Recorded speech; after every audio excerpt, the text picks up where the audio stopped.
Good morning, students. I am Jasprit Singh. You are welcome in Sandhu classes. Today our topics discuss on food and human health, अर्थात भोजन में मानव स्वास्थ्य। अपने 10th class के syllabus के बारे में थोड़ा सा स्टडी कर रहे थे, तो अपने फर्स्ट चैप्टर शुरू कर रखा था 10th क्लास का फूड एंड ह्यूमन हेल्थ।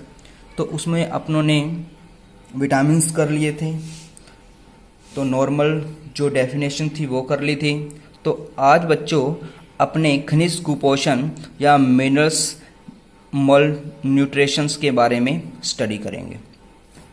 तो बच्चों सबसे पहले अपने बात करते हैं, ये अपना क्या है, मनुष्य है।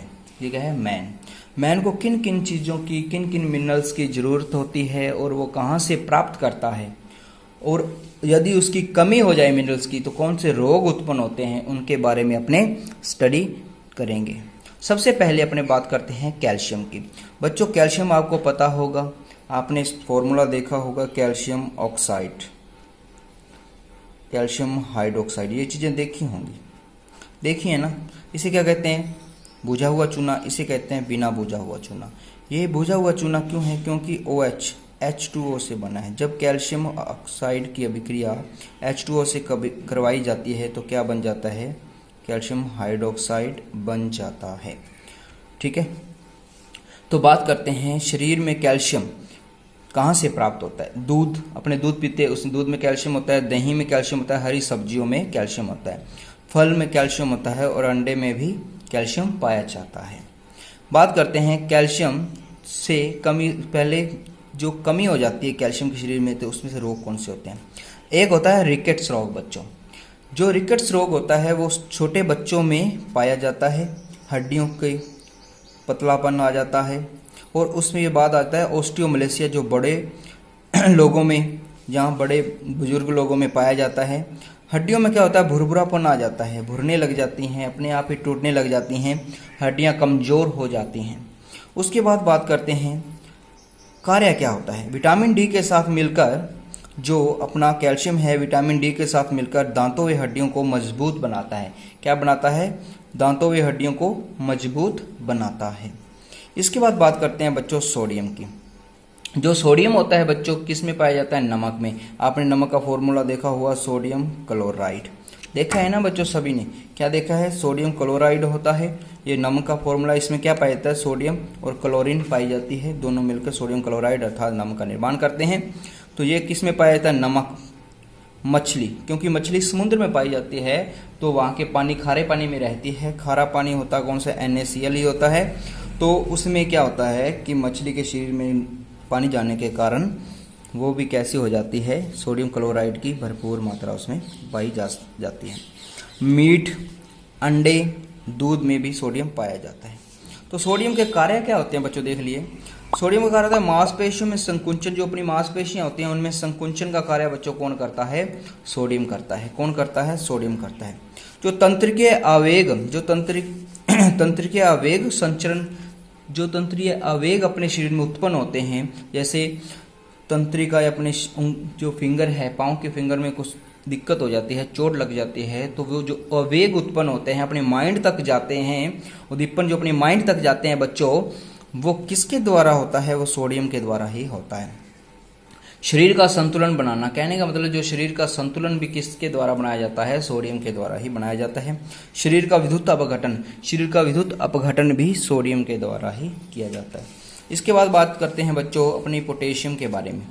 जो पोटेशियम होता है सभी खाद्य पदार्थों में पाया जाता है, जितने भी अपने खाने वाले पदार्थ हैं सभी में पोटेशियम पाया जाता है। कार्य क्या होते हैं, कार्य बिल्कुल वैसे ही होते हैं जैसे कि सोडियम के थे, लेकिन एक कार्य इसमें थोड़ा चेंज हो जाता है। कौन सा, कोशिकीय क्रियाओं का संचरण करना। जो शरीर में कोशिकीय क्रियाएं, कोशिकाओं का टूटना, कोशिकाओं का नया बनना, डिवाइडेशन होता है, कोशिकाओं का डिविजन्स होते हैं, जो एनाफेज, मेटाफेज, जो फेजेज होती हैं, वो उसमें कौन सा काम करता है, पोटेशियम ही काम करता है। शरीर का विद्युत अपघटन, मांसपेशियां संकुचन, तंत्र के आवेग संतुलन इसी के कारण होता है। इसके बाद बात करते हैं स्टूडेंट्स अपने फास्फोरस के बारे में। फास्फोरस जो होता है बच्चों दूध, हरी सब्जियां, फल, अनाज, मेवे में पाया जाता है।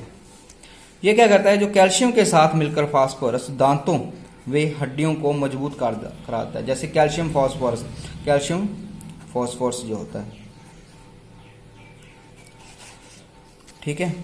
कैल्शियम फॉस्फोरस है वो क्या करता है, शरीर में हड्डियों का निर्माण करता है। इसके बाद बात करते हैं बच्चों लोहे की।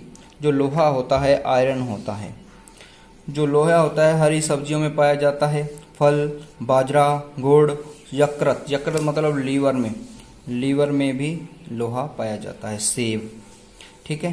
कार्य क्या होता है, जो अपना रक्त होता है बच्चों, खून होता है, ब्लड होता है, उसमें हीमोग्लोबिन का निर्माण कोशिकीय श्वसन इसी के कारण होता है। जो अपना रक्त होता है उसमें जो हीमोग्लोबिन का निर्माण कौन करता है, आयरन के कारण ही होता है। वैसे बच्चों कहते हैं जो ग्लोबिन होती है, ग्लोबिन प्रोटीन होती है, तो हिम का मतलब होता है लोहा। जब लोहा मिलता है तब लाल रंग होता है। पहले इसका रंग कौन सा होता है, पर्पल कलर का। जो हीमोग्लोबिन जो ग्लोबिन होता है वो पर्पल कलर का होता है। जब इसके साथ आयरन मिलता है तो हिम मतलब लाल रंग आ जाता है। इसीलिए अपने शरीर में जो रक्त होता है उसका रंग कैसा होता है, लाल होता है। कोशिकीय श्वसन भी किसके कारण होता है, लोहे व आयरन के कारण होता है। रोग बच्चों कमी कारण एनीमिया रोग, रक्त अल्पता, शरीर पीला या थकान, ये रोग हो जाते हैं। इसके बाद बात करते हैं बच्चों आयोडीन की। जो आयोडीन आपको पता होता है, आजकल तो एडवर्टाइजमेंट भी आती हैं, आयोडीन वाला नमक ही लें, घेंगे से बचें, गाइटर से बचें, ठीक है। तो घेंगा भी कई प्रकार का होता है बच्चों। एक स्थानीय घेंगा होता है जो कि पहाड़ी इलाकों में पाया जाता है, उधर आयोडीन की कमी होती है, तो सभी में ज़्यादातर ये रोग देखने को मिलता है। तो आयोडीन युक्त नमक, समुद्री भोजन, मछली, सब्जियां, सभी में ये पाया जाता है।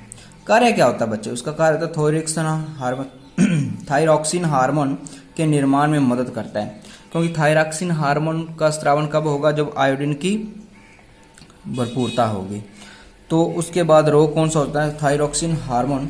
जब थायरॉक्सिन हार्मोन स्रावित नहीं होता, मतलब आयोडीन की कमी हो जाती है, तो अपने जो थायराइड ग्रंथि होती है बच्चों, थायराइड ग्रंथि होती है, वो हार्मोन का स्रावन करने के लिए फूल जाती है। उसी को क्या कहते हैं, घेंगा कहते हैं। इससे शारीरिक व मानसिक दुर्बलता आ जाती है।